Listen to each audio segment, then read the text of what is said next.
Hola, buenos días. Soy Jordi Recio, kinesiólogo, osteópata y nada, os voy a comentar un poco la exposición que quiero hacerte en este encuentro, que es todo un estudio desde el inicio de la pandemia del COVID, primero sobre todo buscando el sistema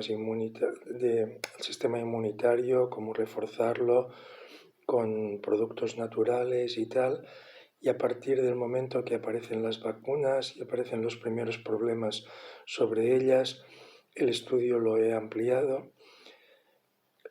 Siempre me movía bastante en el campo químico, el campo emocional, el temor de la pandemia era bastante generalizado. Esto lo trataba, si venía gente en la consulta, pues de la manera que vengo tratando normalmente la parte emocional. Pero la parte química, pues he ido encontrando cosas que realmente creo que son de interés. A partir de diciembre del año pasado, por un tema de experiencia personal de mi compañera y de yo mismo, que sufrimos un COVID severo, estuvimos los dos en la UCI. Aquí entra un paradigma nuevo que es el campo astral. Viendo nuestra evolución tan positiva posteriormente actuando sobre el mismo, pensé que sería bueno ampliar el estudio sobre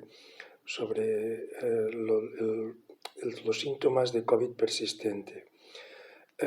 No tengo datos muy concluyentes, son un poco contradictorios.